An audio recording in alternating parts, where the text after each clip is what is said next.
It's a blessing to be with you on this Tuesday. I trust God is blessing in a special way here this week.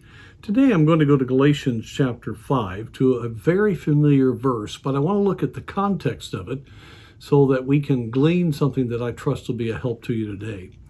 The verse that is very familiar and should be extremely deep down in our hearts is verse 16 of chapter 5. This I say then, walk in the Spirit, and he shall not fulfill the lust of the flesh. Isn't that a wonderful promise? And by the way, that's truth. If we walk in the power of the Spirit of God, we will not at that moment fulfill the lust of the flesh.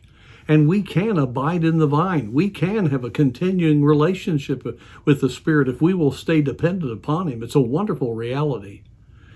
But I want you to see the context here. And I trust this will help us in our attitude toward the things that we see. Verse 13 begins a warning about using the wonderful liberty we have because of the grace of God for salvation the proper way. For brethren, ye have been called into liberty. Only use not liberty for an occasion to the flesh, but by love serve one another.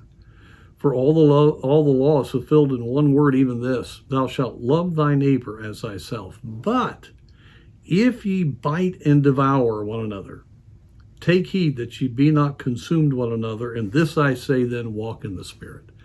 So in this context, we have the wonderful provision of the Spirit applied to the overcoming of our selfish nature to react to others and not love them, to do what we want to do, to give occasion to the flesh, but instead we are to live our lives to be selfless and overcome the flesh so that we can meet the needs of others. And this biting and devouring one another was something evidently that was an issue there at the churches in Galatia. And he was saying, that's not the law of love. That's not love thy neighbor as thyself. And so when we think of walking in the Spirit, we need to realize that if we're genuinely walking in the Spirit, we're not going to show a wrong attitude toward others. We're not going to be indulging in what we want and frustrated when we don't get what we want. And instead, if we walk in the Spirit, we will want the best for someone else. And so I want to apply this way.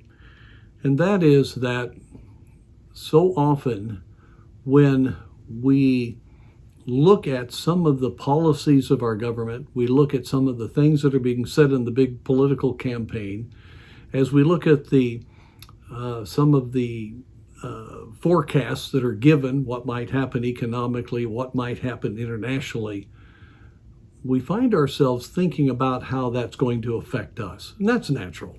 We all are naturally protective. We're wanting to make sure that our situation's okay. But it can get selfish very quickly. And we need to understand that we're on this earth not to live the good life, but to live Christ's life. We are on this earth to fulfill the great royal law of love. We are here to show forth how much God loves people. And so we must be very careful to not let our flesh be the reason that we react to some of the bad news that we hear. We can't let fear come in. We can't let frustration come in. We can't have a covetous perspective. We instead need to realize that if we walk in the Spirit, we'll not fulfill the desires of our flesh, and we'll be okay. God will meet our needs. And so, friends, what this country needs right now are Spirit-filled Christians who certainly are astute about what's going on, very aware of how these policies are damaging us, understanding the critical nature of the international world, but at the same time, knowing that the love of Christ is what our response ought to be, not a fleshly frustration.